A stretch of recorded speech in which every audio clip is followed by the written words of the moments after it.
ವೀಕ್ಷಕರೇ, ಭಾರತಕ್ಕೆ ಅತಿ ದೊಡ್ಡ ನೈಸರ್ಗಿಕ ವಿಕೋಪದ ಗಂಡಾಂತರ ಎದುರಾಗುವಂತ ಅಪಾಯ ಇದೆ. ಇದೇ ಒಂದು ವಿಷಯದ ಕುರಿತಾಗಿ ಇವತ್ತಿನ ಈ ಒಂದು ವಿಡಿಯೋದಲ್ಲಿ ನಿಮಗೆ ತಿಳಿಸ್ತಾ ಇದ್ದೀವಿ. ಇದು ಕೋಟ್ಯಾಂತರ ಭಾರತೀಯ ಜೀವದ ಅಳಿವು ಉಳಿವಿನ ಪ್ರಶ್ನೆ ಅಂದ್ರೂ ಅತಿಶಯ ಅಲ್ಲ. ಭಾರತದ ಭೂಮಿಯ ಕೆಳಗೆ ಸುಮಾರು 100 ಕಿಲೋಮೀಟರ್ ಆಳದಲ್ಲಿ ಹುದುಗಿರುವಂತಹ ಈ ಒಂದು ಗಂಡಾಂತರ ಒಂದು ಅಪರಿಚಿತ ಟೈಮ್ ಬಾಂಬ್ ನಂತೆ ಮಲಗಿದ್ದು, ಅದು ಯಾವ ಕ್ಷಣದಲ್ಲಿ ಬೇಕಾದ್ರೂ ಸುಮಾರು 30 ಕೋಟಿ ಭಾರತೀಯರ ಜೀವಕ್ಕೆ ಕುತ್ತನ್ನ ತರಬಹುದು ಅಂತ ತಜ್ಞರು ಅಂದಾಜು ಮಾಡಿದ್ದಾರೆ. ಪ್ರಖ್ಯಾತ ಭೂತಜ್ಞರು ಈ ಕುರಿತು ಇನ್ನೂ ಕೂಡ ಕೆಲ ಭಯಾನಕ ವಿವರಗಳನ್ನ ಕೊಟ್ಟಿದ್ದಾರೆ. ಇದರಿಂದ ಉಂಟಾಗುವಂತಹ ಸುಮಾರು 9 ಪಾಯಿಂಟ್ ರಿಕ್ಟರ್ನಷ್ಟು ಪ್ರಮಾಣದ ಗಂಭೀರ ಭೂಕಂಪ ಭಾರತದ ಸುಮಾರು 7-8 ರಾಜ್ಯಗಳ ಜನರಿಗೆ ಜೀವ ಕಂಟಕವಾಗಲಿದೆ. ಇಲ್ಲೆಲ್ಲ ವಾಸ ಮಾಡುವಂತಹ ಜನರ ಮನೆ, ಕಟ್ಟಡಗಳು, ಶಾಲಾ ಕಾಲೇಜುಗಳು, ಕಚೇರಿ ಹಾಗೂ ಇತರ ಸ್ಮಾರಕ ಮತ್ತು ಸಾರ್ವಜನಿಕ ಆಸ್ತಿ ಪಾಸ್ತಿಗಳೆಲ್ಲ ಕೂಡ ಇದರ ಹೊಡೆತಕ್ಕೆ ಸಿಲುಕಿ ನಿರ್ನಾಮವಾಗಲಿವೆ. ವೀಕ್ಷಕರೇ, ಈ ಒಂದು ಭೀಕರ ಅಪಾಯ ಅಡಗಿರೋದು ಹಿಮಾಲಯದ ಪರ್ವತಗಳ ತಪ್ಪಲಿನ ಕೆಳಗೆ. ಇದನ್ನ ದಿ ಗ್ರೇಟ್ ಹಿಮಾಲಯನ್ ಅರ್ಥಕ್ವಿಕ್ ಅಂತ ಕರೆದಿದ್ದಾರೆ. ಇದರಿಂದ ನಿಮ್ಮನ್ನ ಹಾಗೂ ನಿಮ್ಮವರನ್ನ ರಕ್ಷಣೆ ಮಾಡಿಕೊಳ್ಳುವಂತ ಮುನ್ನ ಇದೇನು, ಇದರಿಂದ ಆಗುವಂತ ಅಪಾಯಗಳೇನು ಅಂತ ಸಮಗ್ರವಾಗಿ ಮತ್ತು ವೈಜ್ಞಾನಿಕವಾಗಿ ತಿಳಿಯೋದು ತುಂಬಾ ಅವಶ್ಯ. ವೀಕ್ಷಕರೇ, ಈ ಒಂದು ಭೀಕರ ದುರಂತ ಇಡೀ ಭಾರತದ ಒಟ್ಟಾರೆ ವ್ಯವಸ್ಥೆಯನ್ನೇ ನಾಶ ಮಾಡುವಷ್ಟು ಶಕ್ತಿಶಾಲಿಯಾಗಿದೆ. ಈ ಎಲ್ಲಾ ವಿಷಯಗಳ ಬಗ್ಗೆ ಒಂದೊಂದಾಗಿ ಈ ಒಂದು ವಿಡಿಯೋದಲ್ಲಿ ತಿಳಿಯುವಂತ ಪ್ರಯತ್ನವನ್ನ ಮಾಡೋಣ. ವೀಕ್ಷಕರೇ, ಭೌಗೋಳಿಕ ವಿವರಣೆಯ ಪ್ರಕಾರ ಇವತ್ತು ಬೆಳೆದು ನಿಂತ ಎತ್ತರದ ಹಿಮಾಲಯ ಪರ್ವತಗಳು ಕೋಟ್ಯಾಂತರ ವರ್ಷಗಳ ಹಿಂದೆ ನಡೆದಂತ ಖಂಡಾಂತರ ಚಲನೆ ಹಾಗೂ 2 ಟೆಕ್ಟಾನಿಕ್ ಪ್ಲೇಟ್ಗಳ ಪರಸ್ಪರ ಡಿಕ್ಕಿಯಿಂದಾಗಿ ಹುಟ್ಕೊಂಡಿವೆ.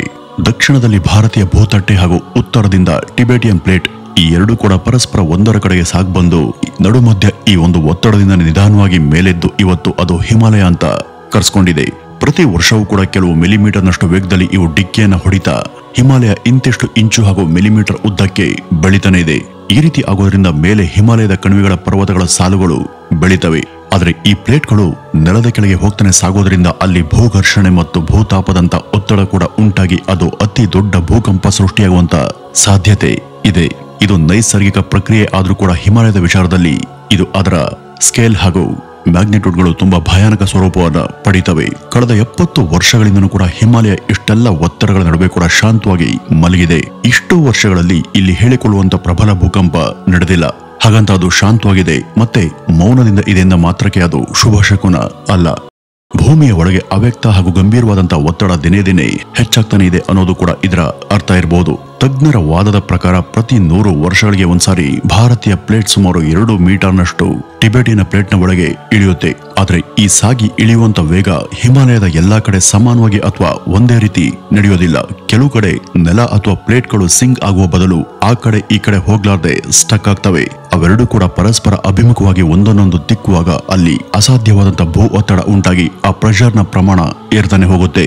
ಹೀಗಾದಾಗ ಅಲ್ಲಿ ಒಂದು ಭೂ ಟೆನ್ಷನ್ ಉಂಟಾಗಿ ಅದು ಇನ್ನೂ ಕೂಡ ತಡೆಯಲಾಗದೆ ಒಂದಲ್ಲ ಒಂದ್ ದಿವಸ ಸಿಡಿದು ಚೂರಾಗಿ ತನ್ನ ಪ್ರೆಷರ್ ಅನ್ನ ರಿಲೀಸ್ ಮಾಡುತ್ತೆ. ಈ ಒಂದು ಸಿಡಿತದಿಂದನೇ ಭೂಕಂಪ ಉಂಟಾಗೋದು. 2015ರ ಏಪ್ರಿಲ್ ನಲ್ಲಿ ಇದೇ ಒಂದು ಕಾರಣದಿಂದಾಗಿ ನೇಪಾಳನಲ್ಲಿ 7.8 ರಿಕ್ಟರ್ ಮಾಪನದಷ್ಟು ತೀವ್ರತೆಯಲ್ಲಿ ಒಂದು ದೊಡ್ಡ ಭೂಕಂಪ ಉಂಟಾಗಿತ್ತು. ಇದರಿಂದ ಸುಮಾರು 9,000 ಜನ ಸಾವನ್ನಪ್ಪಿದ್ರು. ಆದ್ರೆ ಇದು ಮುಂದೆ ಆಗಬಹುದಾದಂತ ಇದಕ್ಕಿಂತ ದೊಡ್ಡ ಅಪಘಾತಕ್ಕೆ ಸಿಕ್ಕಂತ ಒಂದು ಸಣ್ಣ ವಾರ್ನಿಂಗ್ ಅಷ್ಟೇ. ಭವಿಷ್ಯದಲ್ಲಿ ಈ ಎಲ್ಲಾ ಒತ್ತಡಗಳಿಂದ ಆಗಬಹುದಾದಂತ ಗಂಭೀರವಾದಂತ ಭೂಕಂಪದ ತೀವ್ರತೆ ಎಷ್ಟಂದ್ರೆ ಅದು 8.2ರಿಂದ ಸುಮಾರು 9 ರಿಕ್ಟರ್ ಮಾಪನದಷ್ಟು ಇದೆ ಅಂತ ತಜ್ಞರು ಲೆಕ್ಕ ಹಾಕಿದ್ದಾರೆ. ಈ ಒಂದು ಪ್ರಮಾಣದಲ್ಲಿ ಭೂಕಂಪ ಆದಾಗ ಅದು ಒಂದು ಹಳ್ಳಿ ಅಥವಾ ಸಿಟಿಯನ್ನಷ್ಟೇ ಮಾತ್ರ ಬಲಿ ಪಡೆಯಲ್ಲ. ಇದರಿಂದ ಇಡೀ ಉತ್ತರ ಭಾರತಕ್ಕೆ ತೊಂದರೆ ಅಂತ ಹೇಳಲಾಗ್ತಿದೆ. ಅದರಲ್ಲೂ ಕೂಡ ಇಲ್ಲಿಯ ಉತ್ತರಾಖಂಡ್, ಹಿಮಾಚಲ್ ಪ್ರದೇಶ್, ಬಿಹಾರ್, ಉತ್ತರ ಪ್ರದೇಶ್, ಡೆಲ್ಲಿ, ಪಂಜಾಬ್ ಇವೆಲ್ಲವೂ ಕೂಡ ಅಗೋಚರವಾದಂತ ಅಪಾಯಕ್ಕೆ ಸಿಲುಕಿ ನರಳುವಂತ ಸಂಭವ ಇದೆ. ಇಷ್ಟು ರಾಜ್ಯಗಳ ಕೋಟ್ಯಾಂತರ ಜನ, ಸಾವಿರಾರು ಕಟ್ಟಡಗಳು, ಸೇತುವೆಗಳು, ಶಾಲೆಗಳು, ಆಸ್ಪತ್ರೆಗಳು ಹಾಗೂ ಇತರ ಎಲ್ಲ ಇನ್ಫ್ರಾಸ್ಟ್ರಕ್ಚರ್ಗಳು ವಿಸ್ತಾರವಾಗಿ ನಿಂತಂತ ಭೂ ಪ್ರದೇಶ ದಿನೇ ದಿನೇ ದುರ್ಬಲವಾಗ್ತಿದೆ. ಇದೆಲ್ಲವೂ ಕೂಡ ಒಂದಲ್ಲ ಒಂದಿನ ಹೇಳ ಹೆಸರಿಲ್ಲದೆ ನೆಲಸಮಾಗಬಹುದು. ಈಗ ಉತ್ತರ ಭಾರತದಲ್ಲಿ ಎಲ್ಲೆಲ್ಲಿ ಆಗಾಗ ಸಣ್ಣ ಪುಟ್ಟ ಭೂಕಂಪಗಳು ಆಗ್ತಿವೆಯೋ ಅವೆಲ್ಲ ಸಣ್ಣ ಟ್ರೈಲರ್ಗಳಷ್ಟೇ. ಇಲ್ಲಿ ಮುಖ್ಯ ಟೆನ್ಷನ್ ಯಾವ್ದು ಗೊತ್ತಾ? ಸಾವಿರಾರು ವರ್ಷಗಳಿಂದ ಹಿಮಾಲಯದ ಭೂಮಿಯ ಒಳಗೆ ಹೆಚ್ಚುತ್ತಿರುವಂತಹ ಆ ಒಂದು ಭೂ ಒತ್ತಡ. ಈ ಒಂದು ಒತ್ತಡ ಇನ್ನೂ ಕೂಡ ತನ್ನ 1% ಕೂಡ ಅಂಶವನ್ನು ಅದು ಹೊರಹಾಕಿಲ್ಲ. ನಮ್ಮ ದೇಶ ರಾಜಧಾನಿಯ ದೆಹಲಿಯ ಸೈಸ್ಮಿಕ್ 4ನೇ ವಲಯದ ಅಡಿಯಲ್ಲಿ ಬರುತ್ತೆ. ಅಂದ್ರೆ ಇಲ್ಲಿ ಭೂಕಂಪ ಆಗಬಹುದಾದಂತ ಚಾನ್ಸ್ ಉಳಿದ ಕಡೆಗಿಂತ ಕೂಡ ತುಂಬಾ ಜಾಸ್ತಿ ಇರುತ್ತೆ. ಹಾಗಂತ ಇಲ್ಲಿ ಭೂಕಂಪ ಒಂದರಿಂದನೇ ಸಮಸ್ಯೆ ಅಂತ ಅಲ್ಲ. ನಮ್ಮ ದೇಶದ ಸಾಮಾಜಿಕ ಹಾಗೂ ಆಡಳಿತ ವ್ಯವಸ್ಥೆಗಳಲ್ಲಿ ಇರುವಂತಹ ಕೆಲವು ಲೋಪಗಳು ಕೂಡ ಇದಕ್ಕೆ ಕಾರಣ ಅಂತ ಹೇಳಬಹುದು. ಅಂದ್ರೆ ದುರ್ಬಲ ಪೂರ್ವ ಸಿದ್ಧತೆ, ಭ್ರಷ್ಟಾಚಾರ, ಜಾಗೃತಿಯ ಕೊರತೆ ಇವೆಲ್ಲವುಗಳ ಆಧಾರದ ಮೇಲೆ ನಾವು ನಮ್ಮ ದೈನಂದಿನದ ಬದುಕನ್ನ ನಡೆಸ್ತಿದ್ದೀವಿ.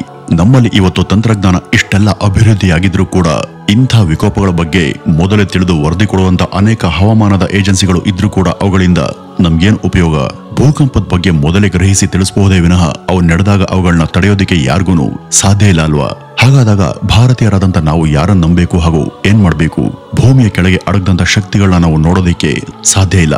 ಹಾಗೇನೆ ಅವುಗಳ ಕೆಲಸವನ್ನು ಕೂಡ ನಮ್ಮಿಂದ ನಿಲ್ಸೋದಿಕ್ಕೆ ಸಾಧ್ಯ ಇಲ್ಲ. ಹಿಮಾಲಯದ ಒಳಗೆ ಆಗುವಂತ ಈ ಭೂಪಲ್ಲಟ ಅಥವಾ ಭೂ ಒತ್ತಡ ಮುಂದೆ ಹಿಮಾಲಯದ ಟೆಕ್ಟಾನಿಕ್ ಕೊಲೇಷನ್ಗೆ ಕಾರಣ ಆಗುವಂತ ಎಲ್ಲಾ ಸಾಧ್ಯತೆ ಇದೆ. ಹಾಗೂ ಇದು ಭೂಮಿಯ ಮೇಲಿನ ಅತಿ ಕಾಂಪ್ಲಿಕೇಟೆಡ್ ಸೆಕ್ಟರ್ಗಳಲ್ಲಿ ಒಂದೊಂದನ್ನು ಕೂಡ ಹೆಸರನ್ನ ಪಡೆದಿದೆ. ಭಾರತದ ಭೂತಟ್ಟೆ ಟಿಬೆಟಿಯನ್ನ ಪ್ಲೇಟ್ನ ಒಳಗೆ ಇಳಿಯುವಂತ ಪ್ರಕ್ರಿಯೆ ಅಷ್ಟು ಸುಲಭದಲ್ಲ. ಇದು ಅಲ್ಲಿ ನಾನಾ ಒತ್ತಡಗಳು ಇರ್ತವೆ. ವಿಜ್ಞಾನಿಗಳು ಇದನ್ನ ಎಲಾಸ್ಟಿಕ್ ರಿಬೌಂಡ್ ಥಿಯರಿಯ ಮೂಲಕ ವಿವರಿಸಿದ್ದಾರೆ. ಅಂದ್ರೆ ಯಾವುದೇ ಒಂದು ರಬ್ಬರ್ನ ಎಲಾಸ್ಟಿಕ್ ಬ್ಯಾಂಡ್ ಅನ್ನ ಎರಡೂ ಬದಿಯಲ್ಲಿ ಸತತವಾಗಿ ಎಳಿತಾನೆ ಇದ್ದಾಗ ಅದು ಯಾವ ರೀತಿ ಹಿಗ್ಗಿ ಒಂದೇ ಸಮಯದಲ್ಲಿ ಹಠಾತ್ತನೆ ಕಟ್ ಆಗುತ್ತೋ ಹಾಗೆ ಆ ಒಂದು ರಬ್ಬರ್ನ ಒಂದು ಮಿತಿಗಿಂತ ಹೆಚ್ಚು ಎಳೆದಾಗ ಅಲ್ಲಿ ದೊಡ್ಡ ಟೆನ್ಷನ್ ಬೆಲ್ಟ್ ನ ಒತ್ತಡ ಉಂಟಾಗಿ ಅದು ಕಟ್ ಆಗಿ ಅದರ ಶಕ್ತಿ ಬಿಡುಗಡೆ ಆಗುತ್ತೆ. ಹಿಮಾಲಯನ ಗ್ರೇಟ್ ಅರ್ಥ್ಕ್ವೇಕ್ ಕೂಡ ಹೀಗೇನೆ ಸಂಭವಿಸುತ್ತೆ ಅನ್ನೋದು ತಜ್ಞರ ಮಾತು. ಈ ರೀತಿ ಆದಾಗ ಅದರಿಂದ ಆಗುವಂತ ಹಾನಿ ನಾವು ಊಹೆ ಕೂಡ ಮಾಡೋದಿಕ್ಕೆ ಸಾಧ್ಯ ಇಲ್ಲ. ಅಷ್ಟು ಪ್ರಮಾಣದಲ್ಲಿ ಅದು ಇರುತ್ತೆ. ಚರಿತ್ರೆಗಳ ದಾಖಲೆಗಳ ಪ್ರಕಾರ ಹಿಮಾಲಯದ ಸುತ್ತಮುತ್ತ ಪ್ರತಿ ಶತಮಾನದಲ್ಲೂ ಕೂಡ ಒಂದೊಂದು ಪ್ರಬಲ ಭೂಕಂಪ ನಡೆದಿರೋದನ್ನ ನಾವು ಗಮನಿಸಬಹುದು. ಉದಾಹರಣೆಗೆ ಕ್ರಿಸ್ತಶಕ 1505ರಲ್ಲಿ ಒಂದ್ಸಾರಿ ತೀವ್ರ ತರಹದ ಭೂಕಂಪ ಉಂಟಾಗಿ ನೇಪಾಳನೇ ಶೇಕ್ ಆಗಿತ್ತು. ಇಂಥ ಭೂಕಂಪಗಳು ರಾಜ್ಯ ಅಥವಾ ದೇಶದ ಒಂದು ದೊಡ್ಡ ನಗರವನ್ನೇ ಅಲುಗಾಡಿಸಿ ಗುಡಿಸಿ ಹಾಕುವಷ್ಟು ಶಕ್ತಿಯುತವಾಗಿರ್ತವೆ. ರಿಕ್ಟರ್ ಮಾಪನದಲ್ಲಿ 8.2ರಷ್ಟು ತೀವ್ರತೆ ಉಂಟಾಗಿ ಭೂಕಂಪ ಎಲ್ಲೇ ಆದ್ರೂ ಕೂಡ ಅದರ ಪರಿಣಾಮ ನಾವು ಊಹೆ ಕೂಡ ಮಾಡೋದಕ್ಕೆ ಸಾಧ್ಯ ಇಲ್ಲ. ಒಂದು ಅಂದಾಜಿನ ಪ್ರಕಾರ ಅದು ಸುಮಾರು 30,000 ನ್ಯೂಕ್ಲಿಯರ್ ಬಾಂಬ್ಗಳಿಗೆ ಸಮ ಅಂತೆ. ಅಂದ್ರೆ ಅಷ್ಟು ಬಾಂಬ್ಗಳು ಒಂದೇ ಸಲ ಸಿಡಿದಾಗ ಉತ್ಪತ್ತಿಯಾಗುವಂತ ಶಕ್ತಿ ಈ ಒಂದು ಭೂಕಂಪದಿಂದ ಹೊರಬರೋದಕ್ಕೆ ಸಾಧ್ಯ ಇದೆ. ಈ ರೀತಿ ಆದಾಗ ಇಡೀ ಉತ್ತರ ಭಾರತ ಅಥವಾ ಅರ್ಧಕ್ಕರ್ಧ ಭಾರತನೇ ನಾಶ ಆಗುತ್ತೆ. ಈ ಒಂದು ಭೂಕಂಪ ನಡೆದ ನಂತರ ಅಲ್ಲೇನಾಗಿದೆ ಅಂತ ನೋಡೋದಕ್ಕೆ ಒಬ್ರು ಕೂಡ ಬದುಕಿರೋದಿಲ್ಲ. ಭಾರತೀಯ ಜಿಯೋಲಾಜಿಕಲ್ ಸರ್ವೆ ಹಾಗೂ ಇಂಡಿಯನ್ ಸೈಂಟಿಫಿಕ್ ಇನ್ಸ್ಟಿಟ್ಯೂಷನ್ ನ GPA ಪ್ರಕಾರ ಉತ್ತರ ಭಾರತವನ್ನ ಗಡಿ ಲೈನ್ ನಂತೆ ಕವರ್ ಮಾಡಿರುವಂತ ಗಂಗಾ ನದಿಯ ಪ್ಲೇನ್ ಬೆಲ್ಟ್ ನ ರೇಖೆಯು ಅಲ್ಲಲ್ಲಿ ಕೆಲವು ಗ್ಯಾಪ್ಗಳನ್ನ ಹೊಂದಿದೆ. ಹಿಮಾಚಲ ಪ್ರದೇಶದಿಂದ ಕಾಶ್ಮೀರದವರೆಗೂ ಹಬ್ಬಿರುವಂತ ಆ ಒಂದು ಲೈನ್ ನ ಅಂಚಿನಲ್ಲಿರುವಂತ ಆ ಒಂದು ಗ್ಯಾಪ್ಗಳೇ ಅಲ್ಲಿ ಹೈ ಟೆನ್ಷನ್ ಬಿಲ್ಡ್ ಆಗೋದಕ್ಕೆ ಮುಖ್ಯ ಕಾರಣ ಅಂತೆ. ಹಾಗೂ ಇಲ್ಲಿ ಬಹಳ ಸಮಯದಿಂದ ಭೂಕಂಪ ನಡೆದಿಲ್ಲ. ಆದ್ರೆ ಒಂದು ಸಲ ಇಲ್ಲಿ ಭೂಮಿ ಅಲುಗಾಡಿ ಸಿಡಿದ್ರೆ ಅದರ ಹಾನಿಗೆ ಅಳತೆ ಅನ್ನೋದೇ ಇರೋದಿಲ್ಲ. ಇಲ್ಲಿ ಕೇವಲ ಭೂಮಿ ಅಥವಾ ನೆಲ ಅದುರೋದು ಒಂದೇ ಸಮಸ್ಯೆ ಅಲ್ಲ. ಈ ಗಂಗಾ ನದಿಯ ಪ್ಲೇಟ್ ಅಲ್ಲಿಯ ಹಿಮದ ಗ್ಲೇಸಿಯರ್ ಮೇಲೆ ನಿಂತಿದೆ. ಭೂಕಂಪ ಆದಾಗ ಈ ಗ್ಲೇಸಿಯರ್ ನ ಪದರ ಕುಸಿಯುತ್ತೆ. ಹಾಗಾದಾಗ ಅಲ್ಲಿ ಈ ಹಿಂದೆಂದೂ ಕೂಡ ಕಂಡಿರದಂತ ಹಿಮಪಾತ ಸಂಭವಿಸಿ ಪರಿಸ್ಥಿತಿಯನ್ನ ಇನ್ನಷ್ಟು ಉದ್ವಿಗ್ನಗೊಳಿಸುತ್ತೆ. ಅಂದ್ರೆ ಇಲ್ಲಿ ಅತಿ ದೊಡ್ಡ ಭೂಕಂಪ ಹಾಗೂ ಅದರ ಬೆನ್ನಲ್ಲೇ ಉಂಟಾಗುವಂತ ಭೀಕರ ಹಿಮಪಾತ ಈ ಎರಡರ ಗಂಡಾಂತರ ಕೂಡ ಒಟ್ಟಿಗೆನೆ ನಡೆಯುತ್ತೆ. ಒಂದು ಎಸ್ಟಿಮೇಷನ್ ಪ್ರಕಾರ ಇಂಥ ಭೂಕಂಪ ನಡೆದಾಗ ಅಲ್ಲಿ ಡೆಲ್ಲಿಯೊಂದರಲ್ಲೇ ಸುಮಾರು 5 ಲಕ್ಷದಷ್ಟು ಜನ ವಸತಿ ಇರುವಂತ ಕಟ್ಟಡಗಳನ್ನ ತೆರವುಗೊಳಿಸುತ್ತೆ. ಆ ಲಕ್ಷಾಂತರ ಬಿಲ್ಡಿಂಗ್ಗಳ ಜೊತೆ ಕೋಟ್ಯಾಂತರ ಜನ ಕೂಡ ನೆಲಸಮ ಆಗ್ತಾರೆ. ಇನ್ನು ಇದ್ರ ಜೊತೆ ಮುಂಬೈ ಹಾಗೂ ಕೋಲ್ಕತ್ತಾ ನಗರಗಳು ಕೂಡ ಅಪಾಯ ಕಟ್ಟಿಟ್ಟ ಬುತ್ತಿಂತನೂ ಕೂಡ ಹೇಳಲಾಗುತ್ತೆ. ಏಕೆಂದ್ರೆ ಇಲ್ಲೆಲ್ಲ ನೂರಾರು ವರ್ಷಗಳಷ್ಟು ಹಳೆಯ ಕಟ್ಟಡಗಳು ಹೆಚ್ಚಿನ ಸಂಖ್ಯೆಯಲ್ಲಿ ಇದ್ದಾವೆ. ಇವುಗಳ ರಚನೆ ಹಾಗೂ ಬೇಸ್ಮೆಂಟ್ ಅಷ್ಟು ಗಟ್ಟಿಯಾಗಿಲ್ಲ. ಏಕೆಂದ್ರೆ ಇವುಗಳನ್ನ ಕಟ್ಟುವಾಗ ಕಟ್ಟಡದ ರಚನಾ ತಂತ್ರಜ್ಞಾನ ಆಗಿನ್ನೂ ಈಗಿನಷ್ಟು ಅಭಿವೃದ್ಧಿಯಾಗಿರ್ಲಿಲ್ಲ. ಹೀಗಾಗಿ ಯಾವುದೇ ಸಣ್ಣ ಕಂಪನಕ್ಕೂ ಕೂಡ ಇವು ಉರುಳು ಹೋಗ್ತವೆ. ಇದೇ ಕಾರಣಕ್ಕೆ ಈಗ ಬ್ಯೂರೋ ಆಫ್ ಇಂಡಿಯನ್ ಸ್ಟ್ಯಾಂಡರ್ಡ್ಸ್ ಯಾವುದೇ ಕಟ್ಟಡ ರಚನೆಗೆ ಅಗತ್ಯವಾಗಿ ಪಾಲಿಸಲೇಬೇಕಾದಂತ ಕೆಲವು ಸೇಫ್ಟಿ ರೂಲ್ಸ್ ಅನ್ನ ಜಾರಿ ಮಾಡಿದೆಯಾದರೂ ನಮ್ಮ ದೇಶದಲ್ಲಿ ಅನೇಕ ಇಂಜಿನಿಯರ್ ಹಾಗೂ ಆರ್ಕಿಟೆಕ್ಟರ್ಗಳು ಇದನ್ನ ಪಾಲಿಸೋದೇ ಇಲ್ಲ. 2019ರ ಒಂದು ಸರ್ವೆ ವರದಿಯಲ್ಲಿ ಆತಂಕಕಾರಿ ಸಂಗತಿಯೊಂದು ಬಯಲಾಗಿತ್ತು. ಅದೇನಪ್ಪ ಅಂದ್ರೆ ಭಾರತದಲ್ಲಿ 70ಕ್ಕೂ ಹೆಚ್ಚಿನ ದೊಡ್ಡ ದೊಡ್ಡ ಕಟ್ಟಡಗಳು ಈ ಭೂಕಂಪ ತಡೆ ಸೇಫ್ಟಿ ನಿಯಮಗಳನ್ನ ಪಾಲಿಸ್ತಾನೆ ರಚನೆಯಾಗಿವೆ ಅಂತ. ಇವುಗಳಲ್ಲಿ ಬಹುಮಹಡಿ ಕಟ್ಟಡಗಳು, ಹೈಬ್ರಿಡ್ಗಳು, ಆಸ್ಪತ್ರೆ ಕಟ್ಟಡಗಳು, ಸರ್ಕಾರಿ ಬಿಲ್ಡಿಂಗ್ ಇವೆಲ್ಲ ಕೂಡ ಬರ್ತವೆ. ಭೂಕಂಪವನ್ನ ತಡೆದುಕೊಳ್ಳೋದಕ್ಕೆ ಬೇಕಾದಂತ ಅಗತ್ಯ ಕ್ರಮವನ್ನು ಅನುಸರಿಸದೆ ಕಟ್ಟಡ ಕಟ್ಟೋದಕ್ಕೆ ಮುಂದಾದ್ರೆ ಅಂತವರಿಗೆ ಕಠಿಣ ಶಿಕ್ಷೆ ಜಾರಿಯಲ್ಲಿದ್ರೂ ಕೂಡ ಭಾರತದಲ್ಲಿ ಇಂಥ ಬೇಜವಾಬ್ದಾರಿ ಕೆಲಸಗಳಾಗ್ತಿರೋದು ನಿಜಕ್ಕೂ ನಾಚಿಕೆಗೇಡಿನ ಸಂಗತಿ. ಯಾವುದೇ ಭೂಕಂಪ ಆದಾಗ ಮೊದಲು ಕೆಳಗೆ ಕುಸಿಯೋದೆ ಸೇತುವೆಗಳು, ಆ ನಂತರ ಉಳಿದವು ನೆಲಸಮ ಆಗ್ತವೆ. ಬಹುಮಹಡಿ ಕಟ್ಟಡಗಳು ಇರುವಂತ ಯಾವುದೇ ಸ್ಥಳ ಭೂಕಂಪದ ಸಮಯದಲ್ಲಿ ಮೊದಲು ಹೆಚ್ಚು ಅಪಾಯವನ್ನ ಎದುರಿಸುತ್ತೆ. ಇಂಥ ದೊಡ್ಡ ಕಟ್ಟಡಗಳು ಇಲ್ಲದಂತ ಹಳ್ಳಿ ಮತ್ತು ಮಿನಿ ಟೌನ್ಗಳು ಇಲ್ಲಿ ಸ್ವಲ್ಪ ಸುರಕ್ಷಿತ ಅಂತ ಅನ್ಬಹುದಾದ್ರೂ ಉತ್ತರ ಭಾರತ ಹಾಗೂ ಹಿಮಾಲಯ ನೇಪಾಳದ ಸುತ್ತ ಇರುವಂತ ಇಂಥ ಹಳ್ಳಿ ಹಾಗೂ ಟೌನ್ಗಳು ಬೆಟ್ಟದ ಕಣಿವೆಯ ಮೇಲೆ ನೆಲೆಯಾಗಿವೆ. ಹಾಗಾಗಿ ಗುಡ್ಡ ಕುಸಿತ ಹಾಗೂ ಹಿಮಘಾತದಿಂದ ಇವು ಕೂಡ ಸರಿದು ನಾಶ ಆಗುವಂತ ಆತಂಕ ಹೆಚ್ಚು.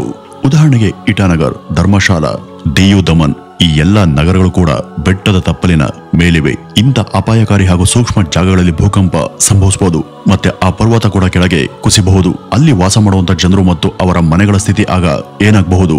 ಅದರಲ್ಲೂ ಭಯಾನಕ ಸಂಗತಿ ಅಂದರೆ ಇಷ್ಟೊಂದು ಸಂಶೋಧನೆ ನಡೆದಿದ್ರೂ ಈ ಗ್ರೇಟ್ ಹಿಮಾಲಯನ್ ಭೂಕಂಪದ ನಿಖರ ದಿನಾಂಕ ಮತ್ತು ಸಮಯ ತಿಳಿದು ಬಂದಿಲ್ಲ. ಅಥವಾ ಅದು ಇಂಥದ್ದೇ ದಿನ ಇಂಥದ್ದೇ ಸಮಯದಲ್ಲಿ ಬರುತ್ತೆ ಅಂತಾನೂ ಕೂಡ ಹೇಳೋದಿಕ್ಕೆ ಆಗೋದಿಲ್ಲ. ಏಕೆಂದ್ರೆ ಭೌಗೋಳಿಕ ಬದಲಾವಣೆಗಳು ತುಂಬಾ ನಿಧಾನವಾಗಿ ಸಂಭವಿಸ್ತವೆ, ಆದ್ರೆ ಅವುಗಳ ಪರಿಣಾಮ ಒಂದೇ ಕ್ಷಣದಲ್ಲಿ ಅತ್ಯಂತ ಭಯಾನಕವಾಗಿರುತ್ತೆ. ಆಗ ಯಾವುದೇ ತರಹದ ಎಚ್ಚರಿಕೆ ಗಂಟೆ ಇರೋದಿಲ್ಲ. ಅಲ್ಲಿ ಆಗ ನಡೆಯೋದು ನೇರವಾಗಿ ಧ್ವಂಸನೆ. ನ್ಯಾಷನಲ್ ಡಿಸಾಸ್ಟರ್ ಮ್ಯಾನೇಜ್ಮೆಂಟ್ ನ ಅಥಾರಿಟಿಯ ಒಂದು ಗೌಪ್ಯ ವರದಿ ಪ್ರಕಾರ ಭಾರತದ 65% ಅಗತ್ಯ ಇರುವಂತಹ ಆಸ್ಪತ್ರೆಗಳ ಕಟ್ಟಡಗಳು ಮತ್ತು 70% ದೊಡ್ಡ ಶಿಕ್ಷಣ ಸಂಸ್ಥೆಗಳ ಕಟ್ಟಡಗಳು ಭೂಕಂಪದ ಸುರಕ್ಷತಾ ಮಾನದಂಡಗಳನ್ನ ಪಾಲನೆ ಮಾಡೋದಿಲ್ಲ. ಅಂದ್ರೆ ಇಲ್ಲಿ ಭೂಕಂಪದ ಸೇಫ್ಟಿ ಸ್ಟ್ಯಾಂಡರ್ಡ್ಸ್ ಅಸ್ತಿತ್ವದಲ್ಲೇ ಇಲ್ಲ.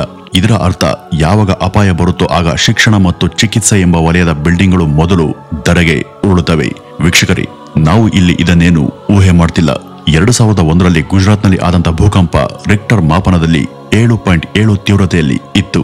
ಅಲ್ಲಿ ಧ್ವಂಸವಾದಂತಹ ಕಟ್ಟಡಗಳಲ್ಲಿ 80% ಕಟ್ಟಡಗಳು ಭೂಕಂಪ ಸುರಕ್ಷತಾ ನಿಯಮಗಳನ್ನ ಪಾಲನೆ ಮಾಡಿರಲಿಲ್ಲ. ಆದ್ರಿಂದಲೇ ಮೊದಲ ಅಲುಗಾಟದಲ್ಲಿ ಬಿಲ್ಡಿಂಗ್ಗಳು ಕುಸಿದು ಸಾವಿರಾರು ಜನ ಮೃತಪಟ್ಟರು. ಈ ಒಂದು ಮಹಾದುರಂತ ನಡೆದು ಇವತ್ತಿಗೆ 24 ವರ್ಷಗಳೇ ಕಳೆದಿವೆ. ಇಂಥ ದುರಂತಕ್ಕೆ ಸಾಕ್ಷಿ ಆಗಬಲ್ಲಂತ ಕಟ್ಟಡಗಳು ಭಾರತದಲ್ಲಿ ಇನ್ನೂ ಕೂಡ ಸಾಕಷ್ಟಿವೆ. ಇಲ್ಲಿರುವಂತ ಬಿಲ್ಡಿಂಗ್ಗಳು ಮಾತ್ರ ಅಲ್ಲ, ನಮ್ಮ ನಗರ ಯೋಜನೆಗಳೇ ಅತ್ಯಂತ ಕಳಪೆಯಾಗಿವೆ. ಅವು ಯಾವುದಾದ್ರೂ ವಿಪತ್ತನ್ನ 10 ಪಟ್ಟು ತೀವ್ರಗೊಳಿಸ್ತವೆ. ಉದಾಹರಣೆಗೆ ದೆಹಲಿ, ಗುವಾಹಟಿ, ಡೆಹ್ರಾಡೂನ್ನಂತ ಮಹಾನಗರಗಳಲ್ಲಿ ಅನಿಯಂತ್ರಿತ ನಗರ ನಿರ್ಮಾಣದಿಂದ ಭೂಕಂಪ ಅಪಾಯ ಹೆಚ್ಚಾಗಿದೆ.